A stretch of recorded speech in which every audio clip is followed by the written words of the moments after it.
Welcome to Whistleblowers in partnership with Wix Trade Pro. Welcome to Whistleblowers, and as tradition dictates, I am Gordon Smart, joined by the one and only Mark Clattenburg, and returning after an impressive debut. It's so good, in fact, that we've pulled him back for a second episode. Joel Beya, welcome back, Joel. Thank you, Gordon. Nice to see you again. We didn't discuss your terms, but I'd imagine you're looking for a really nice house, North London way. I think I'm going to go south instead. Here's my question for you, actually. If you were signing as a player for Arsenal, right, what would be in your personal terms? If all the big clubs were after you, what would you demand? I think guarantees are more important than bonuses because things can be topsy-turvy. Yeah. I want that guaranteed income. Yeah. So for me, I'm more of a basic. Excellent. Yeah. A good, solid, basic deal. Good, solid, basic contract. And then, I think we go from there. Right, I've got to ask you, Mark, right, when you've been negotiating deals, did you ever get to do the personal terms stuff? Like when you moved to Saudi? I love that, yeah. What kind I of wanted stuff? my own deal. I bombed the agent out for Saudi. I wanted my own. Did you? I started off high and they brought us down. Right. And I remember signing my contract in Saudi. They did the old diddle-a-did-da-da. Mark's coming over to sign. And they wanted us to referee the cup final the following week. And then they knocked 25 grand off me, yearly salary. I was like, I'm not signing. So they quickly changed the contract to put it back in. I was like, I'm not having that.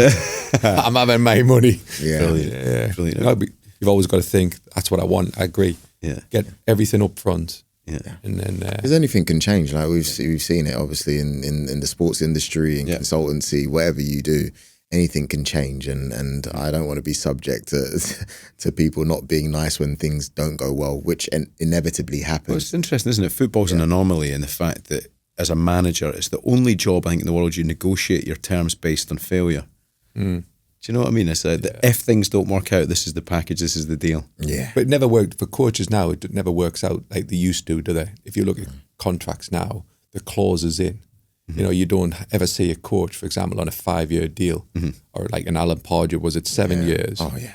They're never getting 7 years when they're sacked. Yeah. You know, there'll be a clause in the contract that's 3 months, 6 months, years. Because imagine if you've got a coach and you've sacked him and you've got to pay his contract up, you're sitting there, you're not doing any more work, and so it's. Do you hear any good stories about that, Joel, from the younger players? Like my father-in-law is a football manager, one of the only managers to take 2 teams from the bottom league into Europe. He did it in Scotland, he did it with Dunfermline, did it with Livingston, but he signed a player for the equivalent of a Wix Trade Pro kitchen back in the day. Oh, wow. He signed the striker John Watson for a kitchen.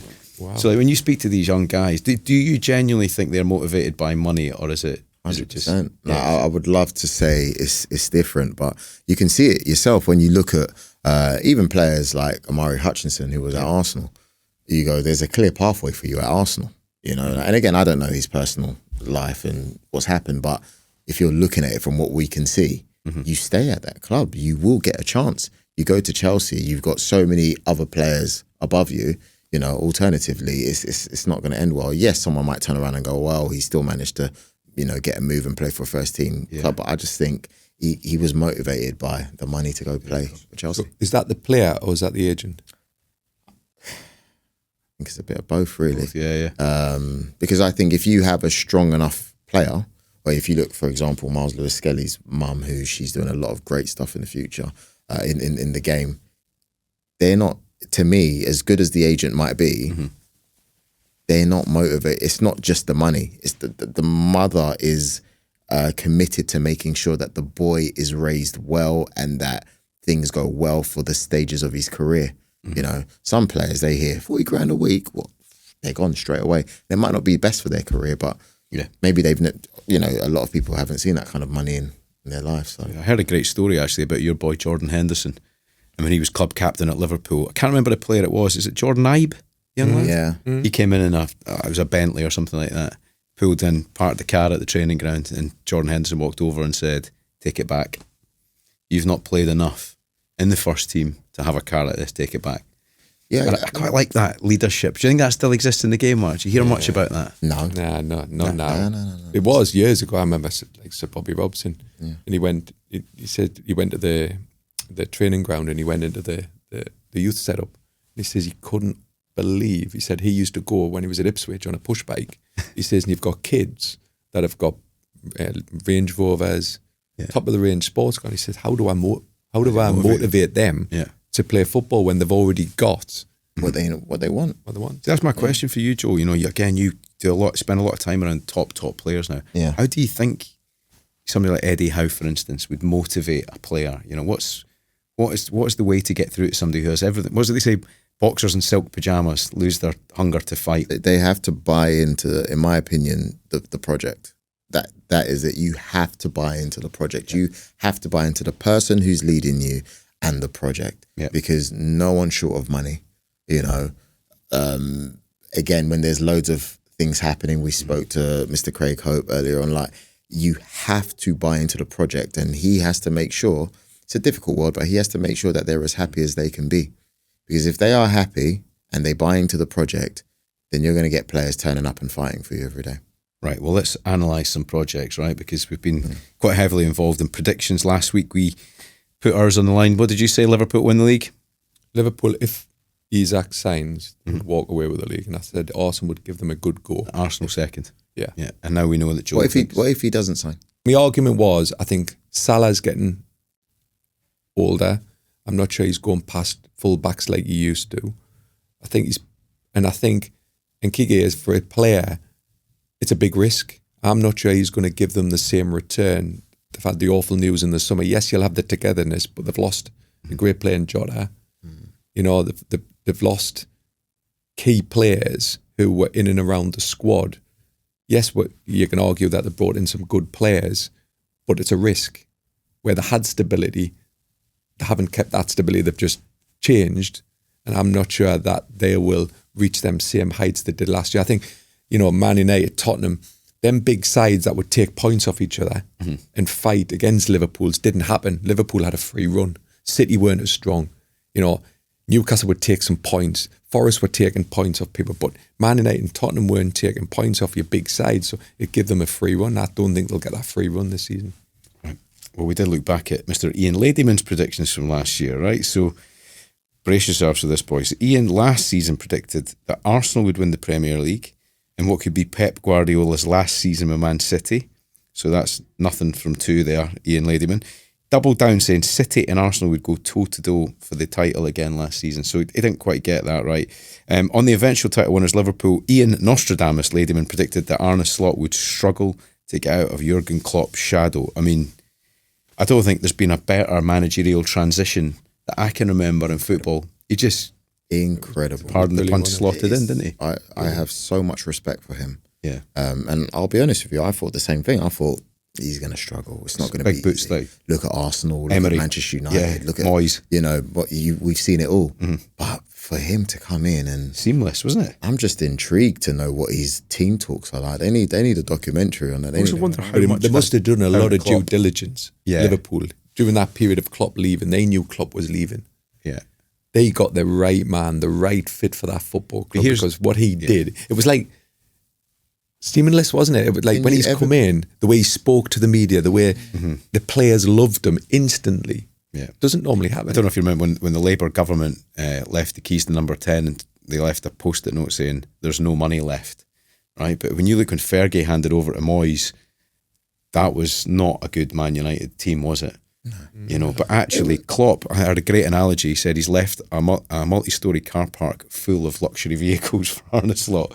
He left a good squad and a good young team there, didn't he? You say that, but I think he's done an excellent job just because some people were saying that a lot of those players were finished already. Yeah. I think now we're looking at it from a hindsight perspective and going, they're great. People were thinking BVD, bit done. Salah, at one point, people two big things he handled well, didn't he? Yeah, he handled it really new contracts. Well, very well. Yeah. You know, and so I think some transfer window as well. Yeah. You know, losing Trent, but everybody's saying, you know, but is he going to be that big of a miss? You know, they brought in some good players. Yeah, it's interesting. I think he will. I just think Slot is able to adapt how they play. Yeah. So Ian's top four predictions was City, Arsenal, Liverpool, and Man United would be a distant fourth. Well, they were very distant. Very distant. Yeah. So yeah, relegation-wise, he chose Forest, Ipswich, and Southampton. So 2 out of 3 isn't bad. Give him his respect there. But Forest, he got that one pretty wrong, didn't he? I mean, did you see Forest doing as well last season? I didn't expect them to do as well as they did. Right. I didn't expect them to go down. I've said this all along now. Yeah. It's becoming really difficult. what Forest did that season they got promoted, they got in by the playoffs. So they were third best team going up. Yeah.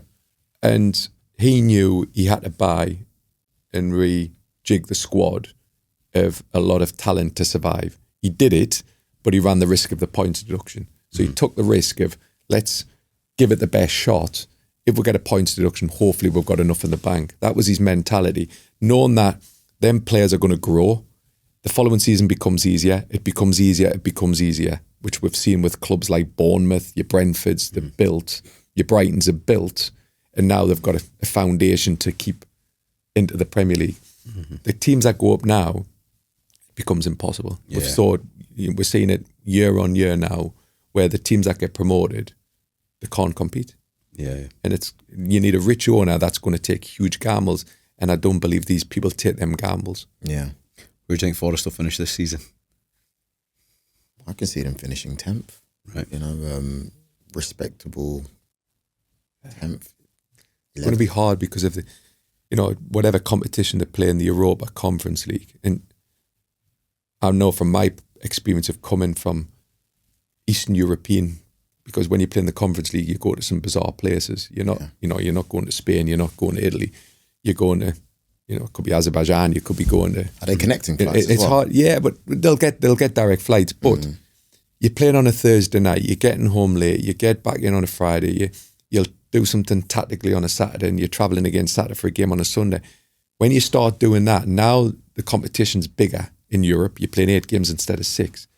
You've got to have a strong squad, and I'm not sure Forest have got that strong squad. Big names leaving as well. Big squad as well.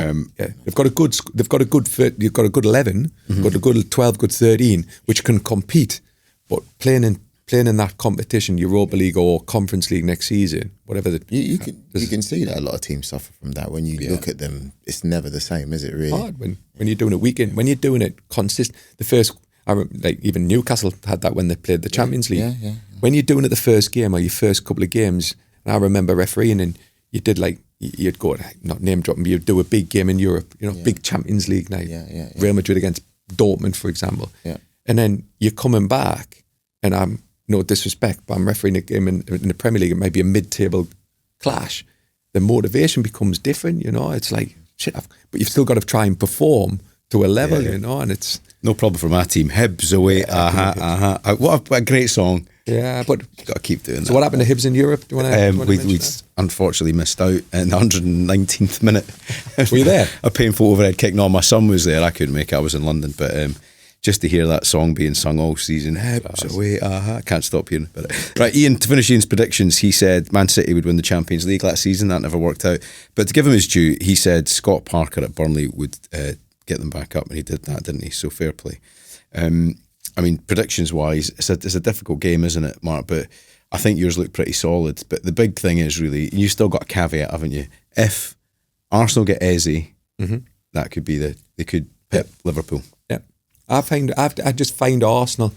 I watched them last year quite a bit, Champions League. I watched them in the Premier League, and I just felt, what was said before was Arsenal were always trying to fill holes when they had key injuries, and I feel that this season they won't have to do that. And by what I find sometimes with Arsenal, and they've done it for years, it's like a jigsaw, and they move that jigsaw puzzle, but it doesn't fit. Yeah, where other clubs do it really well, Chelsea do it well, Liverpool did it extremely well. When, for example, Trent Alexander doesn't play, they bring the young fullback in. Who does really good. They've got positions that they can bring in quite easily. You see it all the time with City, you see it all the time. But my question to you is, I agree we're definitely stronger. Arsenal are definitely stronger if you do obtain Eze. But where does he play? Eze, Gyökeres, Saka could be one of the greatest front threes. Yeah.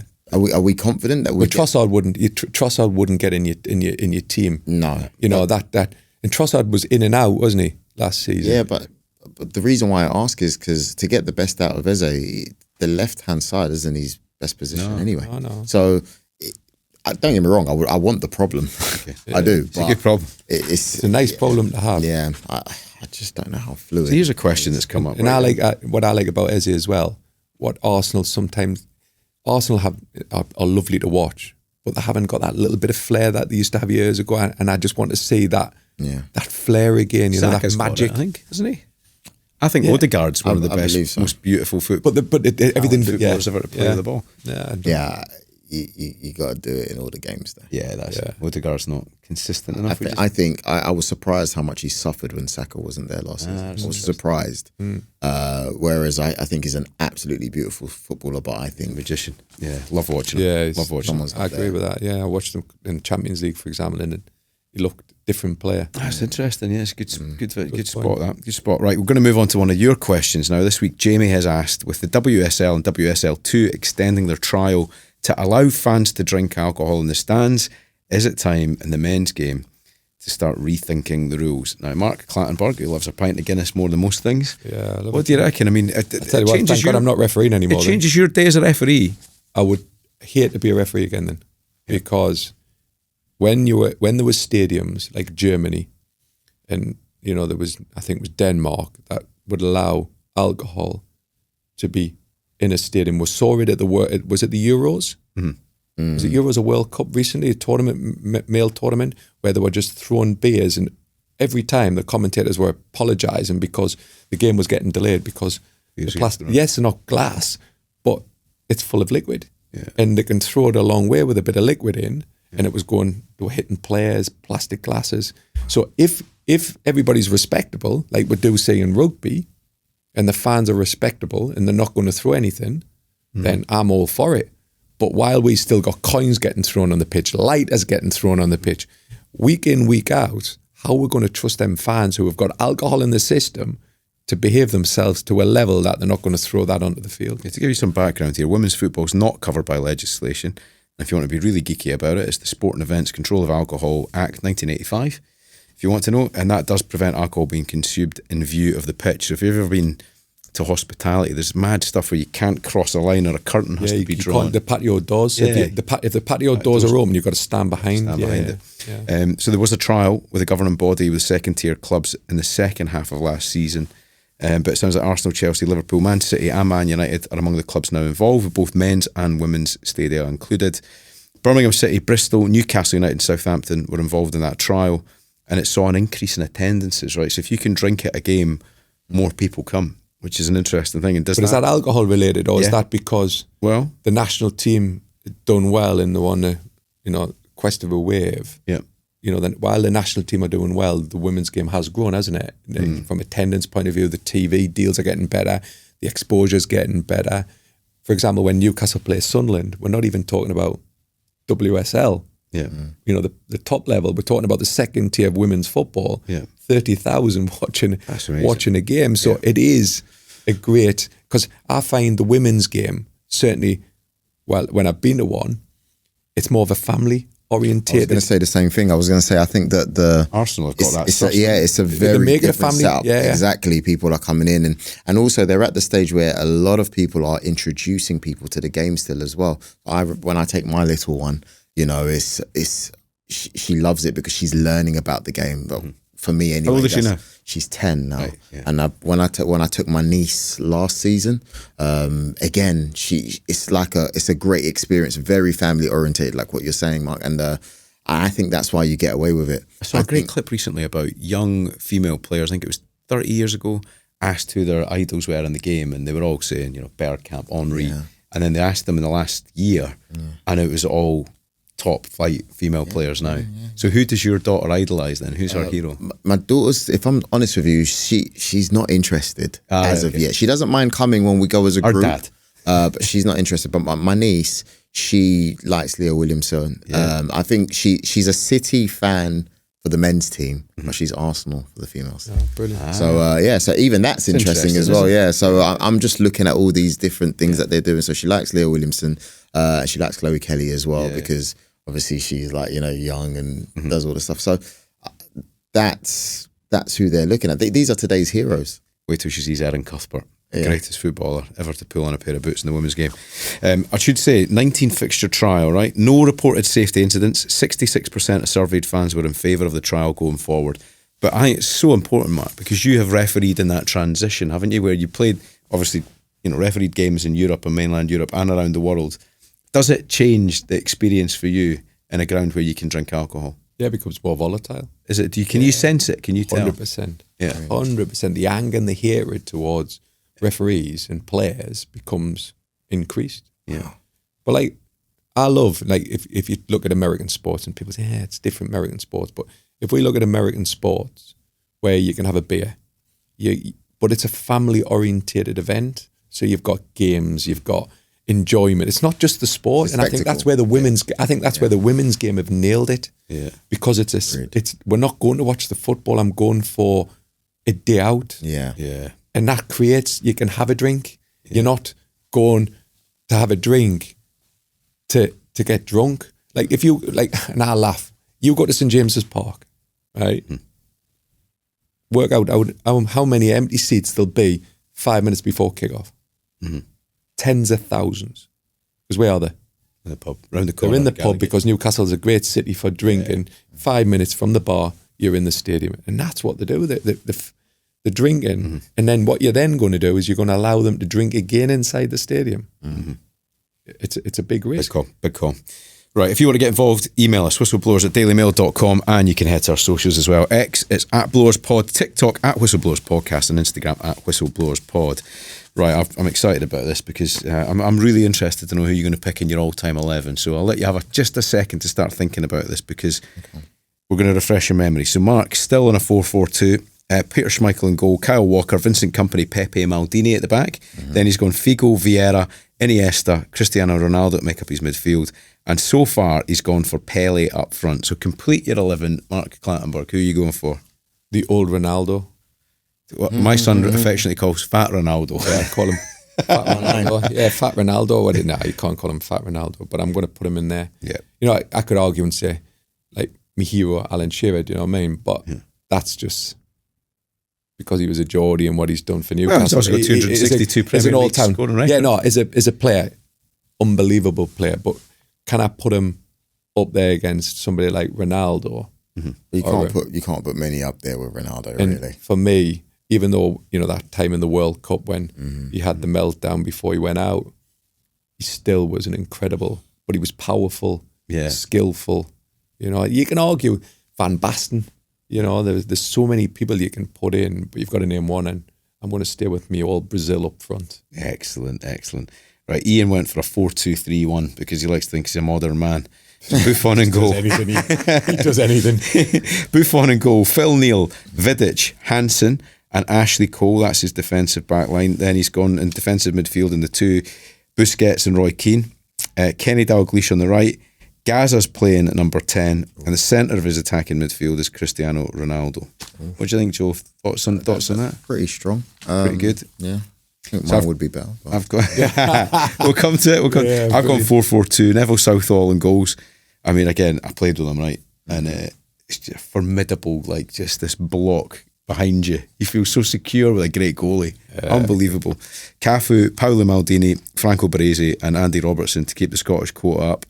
Beckham, Zidane, Graham Souness, and Maradona, and I've got Messi up front, and I have to go for Ronaldo as well. Fat Ronaldo, as my son would call him. I got to see him play for PSV when he was young. No way. And I remember, you know, I don't know if you've ever been at a game where you think, who is that?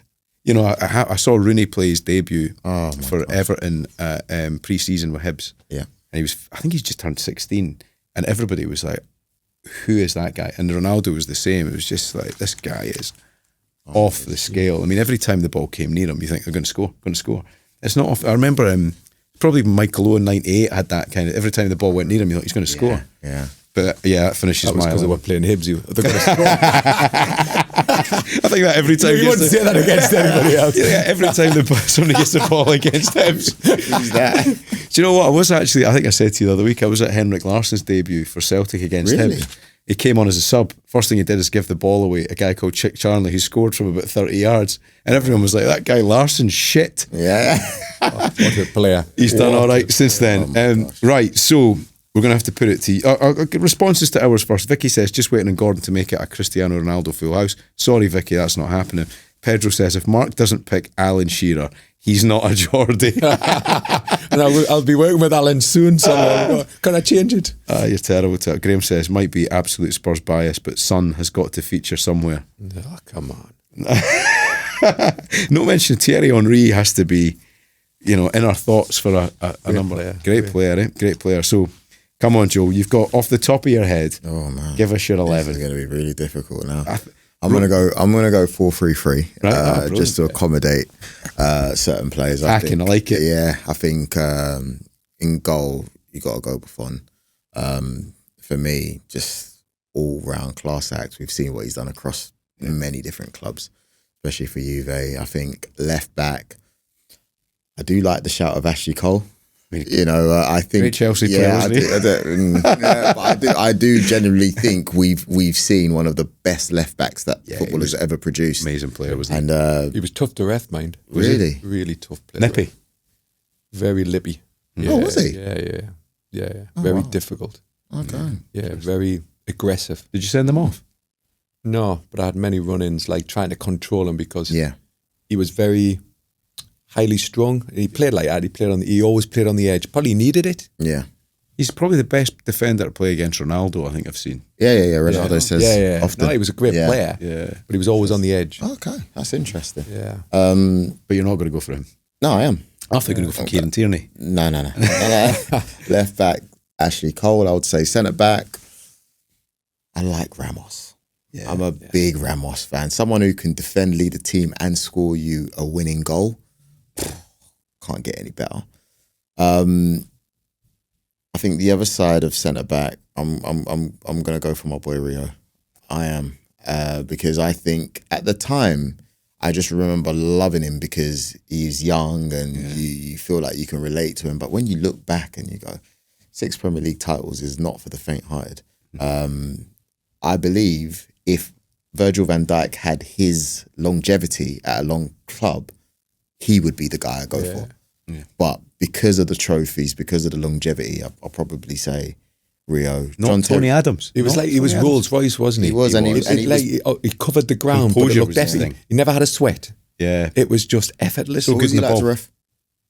Well, it depended, because he had Fergie on his side, didn't he? I remember getting a bit more experience and he would come, because one after another, Fergie used to send them in to chip away at you for the next decision. I used to say, Rio, go and tell your gaffer. No, I'm not telling them.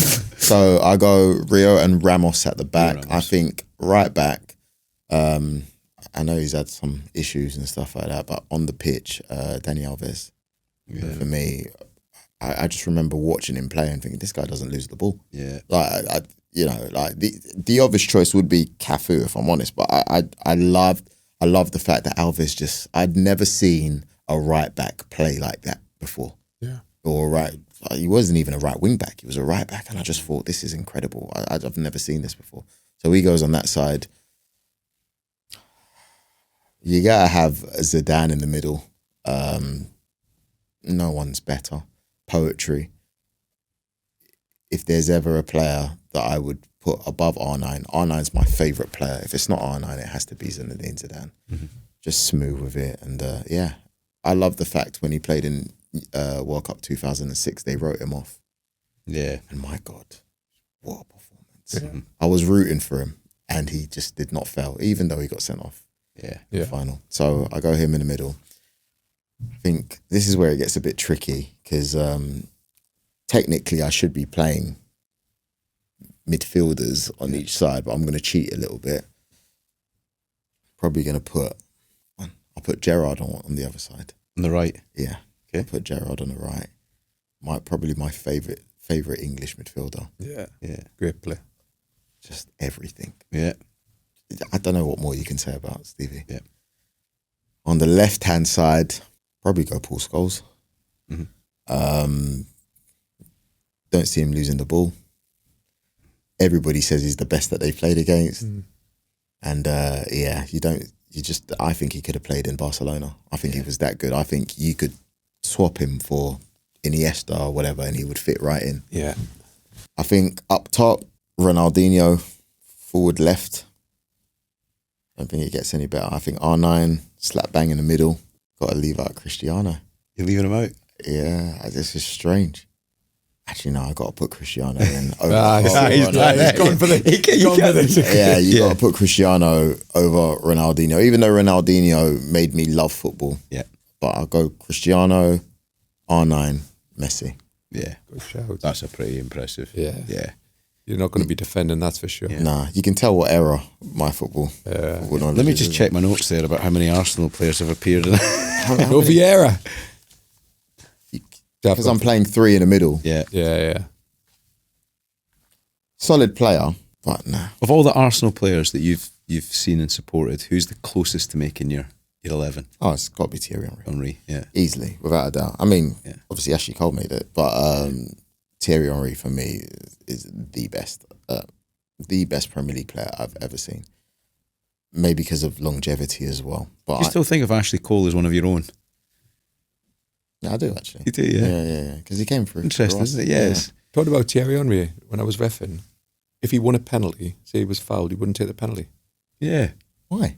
Superstition. So that's why he rolled the ball to Pires for the... Yeah, always. If he didn't win the penalty, somebody else won it, which probably Perez probably. Woohoo. There's an insight to the game. No, but he would take the penalty if it wasn't him that was fouled. Yeah. And probably, as a ref, you're thinking, wait, he's probably less likely to die, but that was probably reverse psychology. Yeah. Well done, boys. Great to have you on again, Joel. Thanks so much. That's a tough one, that 11, you know? You're tougher than... When you do this, I found this, I go away and think, what? You've left out... Yeah. It's a tough one. I go AI, difficult. Mate. I've been using AI. Still doesn't have a result. Right, Joel Beya, thank you very much. We'll get you back soon. Thank you. Appreciate it, man. We'll be back on Thursday for the next instalment of Whistleblowers. Until then, follow us on all of our socials. And Mark, have you brought your whistle with you this week? Still not. Still not got it with us. So would you like to improvise and blow the full-time whistle?